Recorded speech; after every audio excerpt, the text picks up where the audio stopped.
kepercayaannya runtuh dan hilanglah itu semua bisnisnya dalam sekejap gitu. Bahkan ownernya jadi tersangka. Ya. Ghosting ya, sudah bayar sampai 70% atau 60% gitu. Pada hari H, catering itu nggak ada. Jadi hanya ada gedung, dan tidak ada dekorasi. Hai Smartpreneurs, kita jumpa lagi. Salam curhat dan cuan.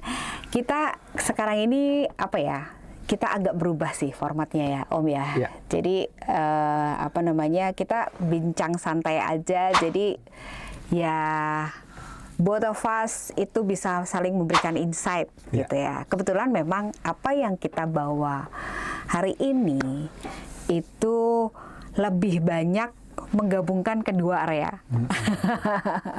Jadi Om Danang di area operasional, aku di marketing gitu ya. Jadi kalau teman-teman ingat bahwa kita Bisense itu punya program yang namanya UKM Growth Lab.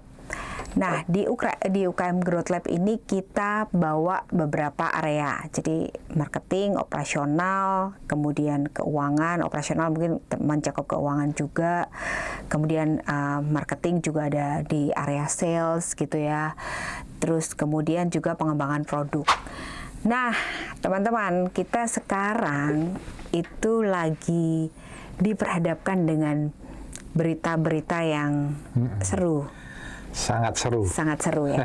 Sangat seru dengan memang segala kondisi ini bikin hidup kita makin seru. Bikin hidup kita makin seru. Tapi ini tuh ada yang menarik gitu ya, Om ya. Jadi kita beberapa waktu ini membaca ada sebuah jasa gitulah ya. Bisa dibilang perusahaan jasa yang kepercayaannya runtuh dan hilanglah itu semua bisnisnya dalam sekejap gitu. Bahkan ownernya jadi tersangka. Nah, itu Om, itu yang betul. Kita tuh bisa bilang bahwa terutama di perusahaan jasa, di bisnis jasa, bahwa kepercayaan itu adalah aset. Yang itu nggak tercantum di dalam laporan keuangan dong. Betul. Jadi kepercayaan atau trust itu ya. Itu kalau orang bilang sering itu adalah goodwill. Goodwill itu satu aset yang tidak kelihatan, di mana aset itu mendongkrak dari reputasi perusahaan.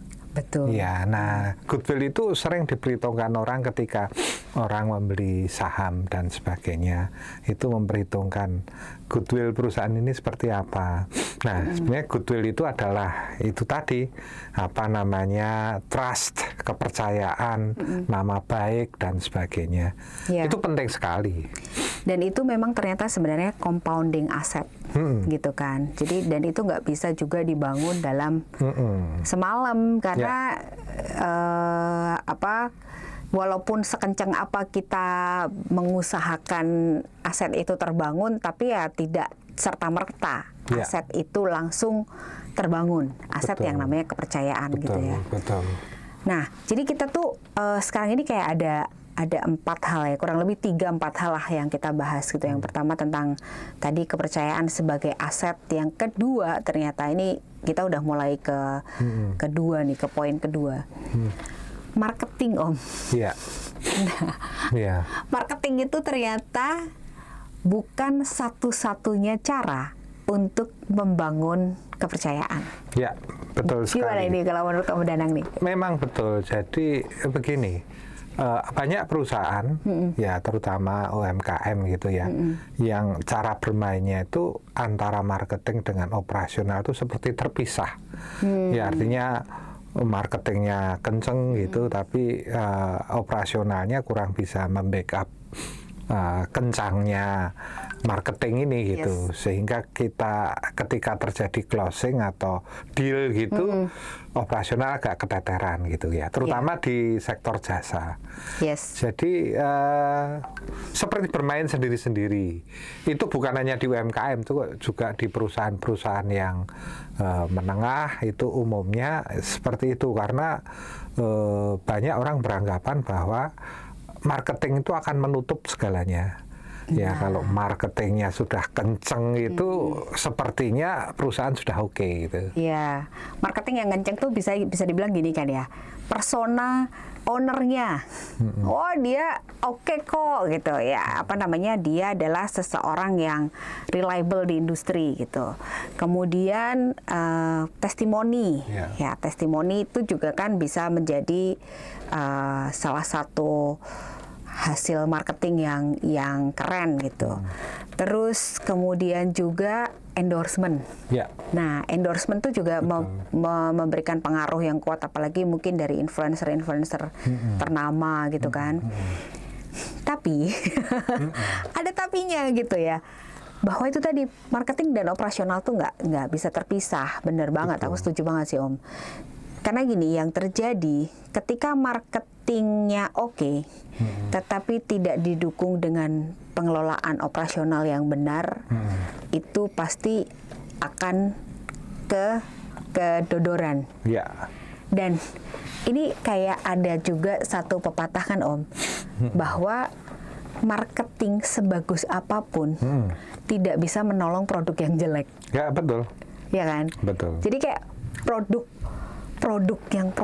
aja tuh nggak bisa ketolong dengan ya ini udah kelihatan nih gitu kan, barangnya udah kelihatan, itu pun tidak bisa tertolong kalau ya betul sekali. Jadi memang permasalahannya adalah orang tidak terlalu concern di sektor operasional. Padahal operasional itu kalau di sektor jasa utamanya adalah SDM sebenarnya. Bagaimana manajemen SDM, ya manajemen sumber daya manusia ini dalam hal kapasitasnya, dalam hal jumlahnya, ya kan, sehingga ketika banyak closing, banyak proyek yang deal, mohon maaf, operasional itu tidak bisa mendukung secara maksimal, karena kadang-kadang di sektor jasa itu satu orang bisa menangani 4-5 klien gitu. Itu sehingga keteteran nih, keteteran, sehingga akibatnya kualitas jasa layanan juga kurang maksimal. Udah kalau kayak gitu udah nggak punya QC lagi biasanya. Udah nggak. Quality control udah nggak ada gitu. Ini memang jasa-jasa seperti ya travel umroh gitu-gitu tuh termasuk rentan gitu kan, karena misalnya satu sales nih bisa bawa closing 500 orang gitu. Tetapi ketika dibawa ke internal dan itu tidak dikelola secara benar, ini masuk ke poin ketiga nih Om, cash flow. Betul, kan? betul. Jadi kalau tadi marketing, nah kita jadi nyebrang sedikit ya, itu nggak apa namanya tadi nggak terpisahkan.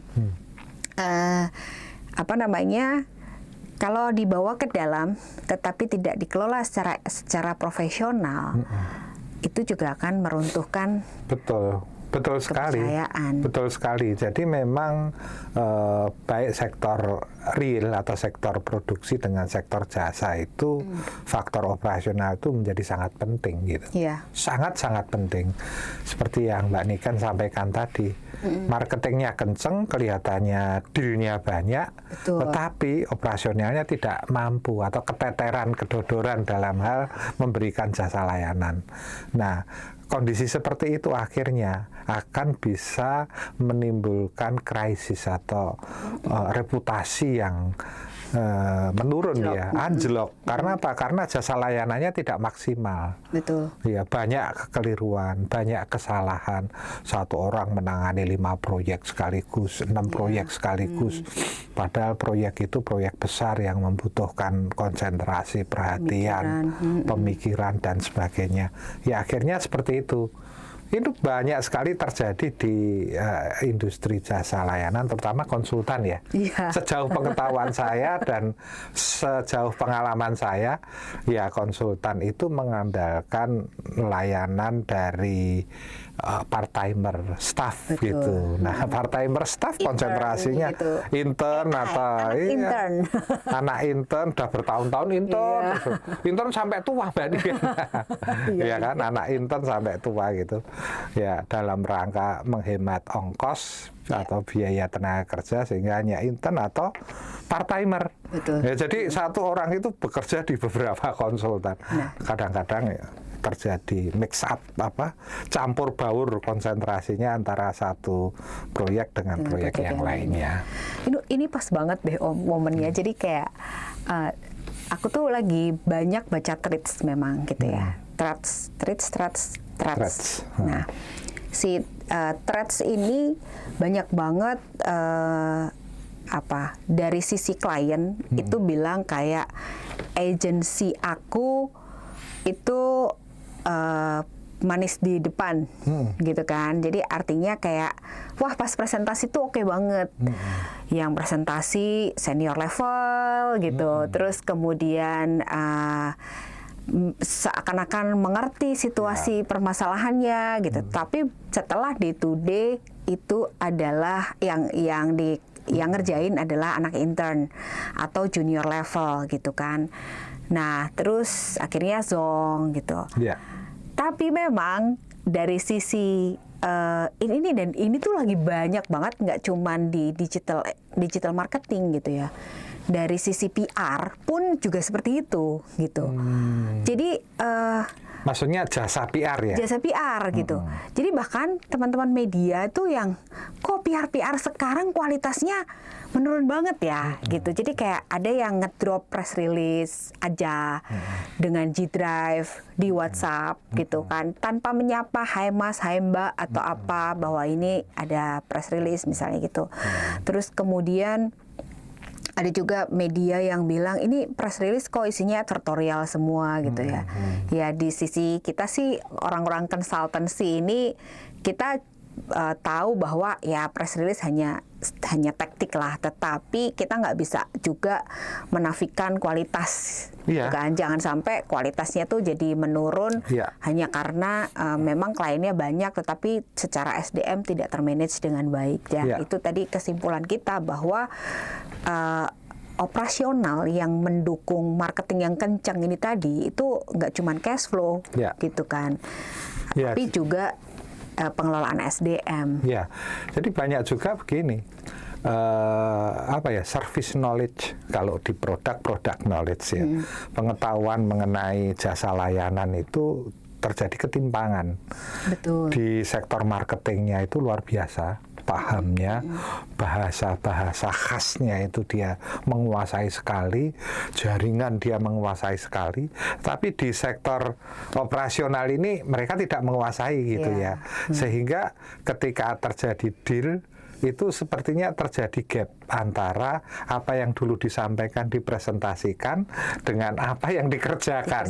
Nah, itu sering sekali terjadi di dunia konsultan yang memberikan jasa layanan di bidang konsultan. Benar banget. Nah, yang termasuk yang jasa travel umroh itu tadi. Iya, jasa travel umroh. Terus ada lagi nih Mbak Niken yang berkasus itu wedding. Oh iya, wedding organizer. Itu banyak sekali. Kemarin teman saya beberapa waktu lalu itu saudaranya terkena ghosting gitu ya. Ghosting ya, sudah bayar sampai 70% atau 60% gitu. Pada hari H, catering itu nggak ada. Jadi hanya ada gedung, dan tidak ada dekorasi. Ya, tapi di dalam kalau kita lihat Instagramnya, sosmednya itu, luar biasa gitu. Nah, itu memang kalau kita sebagai konsumen juga kita harus hati-hati.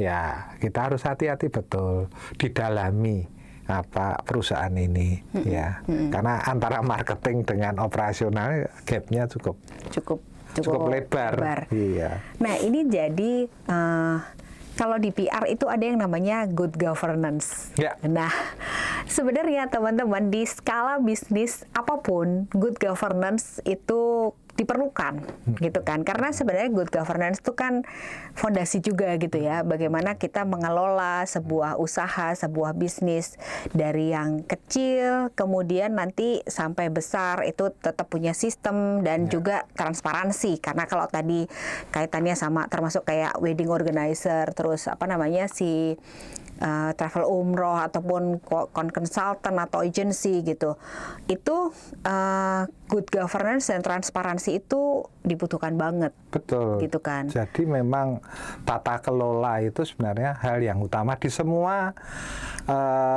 sektor usaha ya. Yeah. Baik itu sektor jasa maupun sektor real itu tata kelola itu menjadi sesuatu yang sangat penting sekali. Karena tata kelola itu outputnya adalah kualitas dari produk atau jasa layanan. Ya. Ya. Mengingat memang kalau jasa yang dijual itu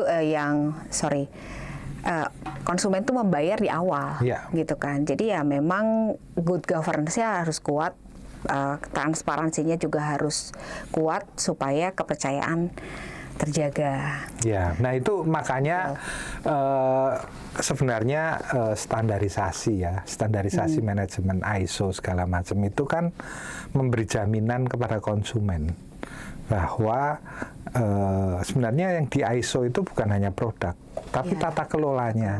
Tata kelolanya di ISO sehingga produk itu dijamin kualitasnya, ya. Karena apa? Karena diproduksi dengan tata kelola yang sudah distandarisasi. Nah, cuma di sektor jasa ini Mbak Niken yang punya pengalaman ini ya. Saya nggak tahu detailnya, tetapi belum banyak yang ada standarisasinya. Ya. Iya, betul sekali. Belum banyak. Ini sekarang training sudah mulai ya. Ada standarisasi ya. Training betul. Sama memang trainer-trainernya juga harus certified sekarang kan. Jadi itu harus punya standar lah paling standarisasi ya. gitu. Nah, yang paling maju dalam hal standarisasi ini adalah layanan jasa keuangan. Ya, karena bank, karena memang itu juga harus dan lembaga non-bank itu harus comply dengan aturan, dengan tata kelola. Karena apa? Menjamin keamanan pinjaman misalnya, ya kan? Menjaga bahwa pinjaman itu dipastikan dapat dikembalikan dan di internal perusahaan tidak ada fraud atau kecurangan. Itu makanya ada manajemen risiko. Basel 1, Basel 2 itu dalam rangka sebenarnya menjamin, ya kan, pelayanan yang optimal. Yes. Tata kelola yang optimal. Betul sekali sih, setuju sih. Itu wah ini bisa kemana-mana nih. Iya, itu termasuk implementasi manajemen risiko. Iya, benar. Iya, jadi sekarang lembaga keuangan manapun harus punya bagian departemen manajemen risiko, karena itu menjamin, ya kan? Rasanya itu perlu kita bahas nanti di tersendiri ya, topik tersendiri supaya ini nggak terlalu panjang. Karena ini udah pack banget nih tadi ya. Mudah-mudahan teman-teman nangkap sarinya ya. Jadi aku ulangin lagi, yang pertama itu bahwa kepercayaan itu sebuah aset dan itu nggak bisa dibangun dalam sekejap gitu. Dan kemudian juga marketing yang hebat itu tidak bisa menutupi operasional, nggak selalu bisa menutupi borok operasional gitu. Dan tadi Om Dadang juga menambahkan bahwa marketing dan operasional tuh sering ada gap yang lebar gitu kan. Dan itu juga bahaya teman-teman untuk di pilar 1 bahwa kepercayaan untuk menjaga kepercayaannya atau reputasinya gitu. Terus yang ketiga tadi cash flow. Ya, ini gitu yang belum kita bahas ini sebenarnya. Ya, tadi karena kita dulu pernah bahas Mbak itu. Iya, cash flow ini kita pernah bahas di video-video kita sebelumnya. Jadi please banget teman-teman jangan lupa nonton cash flow management video kita.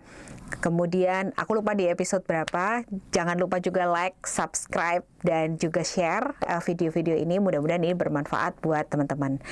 Kemudian di pilar keempat tadi adalah good governance dan transparansi. Jadi bagaimana sebuah bisnis jasa gitu ya, apapun itu juga perlu tata kelola yang baik dan transparansi sehingga klien juga punya keyakinan gitu untuk menggunakan atau bekerja sama dengan kita.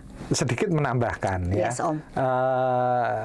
Cash flow di jasa layanan ya, itu memang kenapa sekarang banyak user atau pengguna jasa layanan itu minta informasi yang lengkap mengenai kondisi perusahaan, termasuk cash flow, termasuk laporan keuangan di situ. Kenapa? Karena menjamin, karena kan jasa dilayankan, sebelum dilayankan jasa itu kan orang sudah harus bayar. Betul. Nah, sudah harus bayar, kemudian khawatirnya ketika jasa belum dilanjutkan lagi untuk masuk ke termin berikutnya, keuangan perusahaan sudah hancur.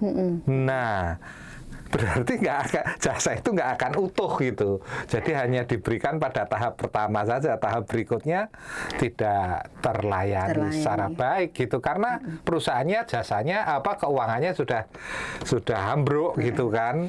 Nah, itu sering terjadi seperti itu. Makanya sekarang kalau kita kerjasama dengan user-user yang bonafit gitu, mereka minta, bahkan di situ ada semacam NDA ya. Betul. Ada kesepakatan di mana menjamin bahwa nanti jasa layanan itu akan diberikan full, penuh, sesuai dengan yang dengan itu. Nah, benar Om. Oke, kita sudahi dulu episode kali ini ya, teman-teman Smartpreneurs. Mudah-mudahan kita selalu smart dan juga selalu semangat dalam kondisi ekonomi yang apapun itu, gitu ya. Ya, kita nggak memungkiri sih, memang pasti semuanya terdampak, tetapi kita pasti punya jalan atau punya solusi untuk bisa mendapatkan jalan yang terbaik. Oke, Smartpreneurs, kita akhiri dulu diskusi kita. Sampai ketemu di episode yang akan datang. Salam curhat dan cuan. Bye-bye.